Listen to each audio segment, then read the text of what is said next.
So let's start class 8th NCERT science from where we live in previous class. तो आइए दोस्तों चालू करते हैं जहाँ पिछली क्लास में हमने ख़त्म किया था।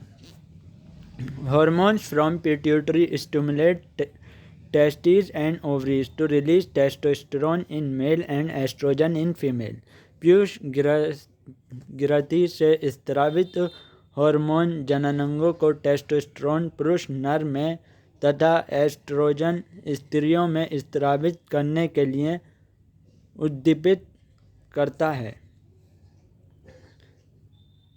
Release in the blood stream and reach part of the body target site.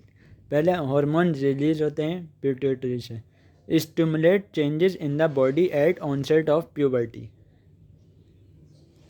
रुधिर पर्व में स्रावित किया जाता है तथा शरीर के विभिन्न अंगों लक्ष्य स्थल तक पहुंचता है। यौवनारंभ के समय शरीर में परिवर्तनों को उद्दीपित करता है। जो हार्मोन्स हैं वो पिट्यूटरी से निकलते हैं पहले, फिर स्टिमुलेट करते हैं टेस्टिस को और ओवरीज को।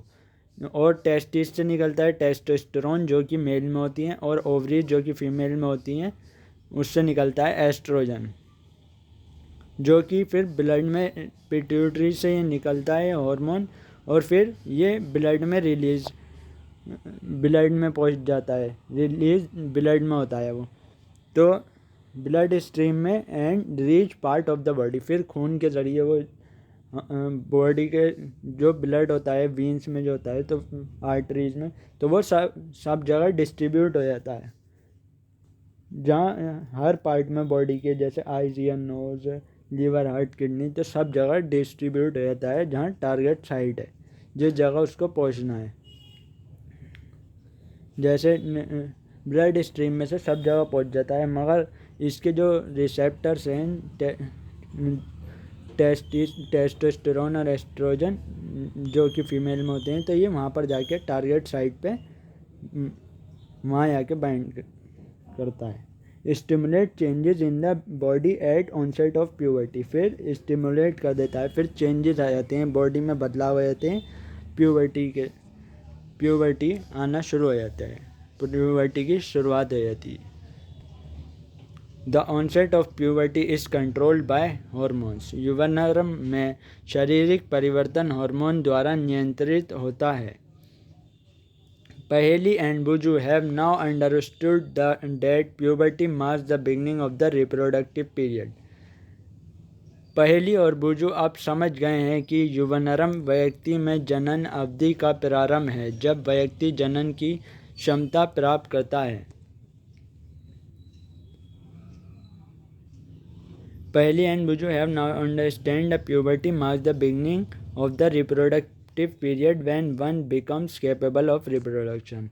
But they want to know if reproductive life once begins continues or it ends sometime. परंतु वे पहली और बुजू अब समझ गए हैं कि यौवनारंभ व्यक्ति में जनन अवधि का प्रारंभ है, जब व्यक्ति जनन की क्षमता प्राप्त करता है, परंतु वे जानना चाहते हैं कि क्या जनन काल एक बार प्रारंभ होने के बाद जीवन पर्यटन तक चलता रहता है या कभी समाप्त होता है।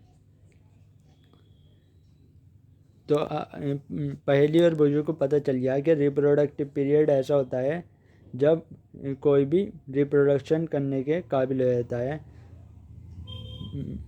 मगर अब वो ये जानना चाहते हैं जो रिप्रोडक्टिव लाइफ होती है वो एक बार चालू हो गई तो वो लगातार चलती रहती है पूरी ज़िंदगी भर, या फिर वो कुछ समय बाद रुक जाती है। तो reproductive phase of life in humans. तो अब हम अगला टॉपिक मानव में जनन काल की अवधि, अब ये अगली क्लास में डिस्कस करेंगे। So thank you for listening.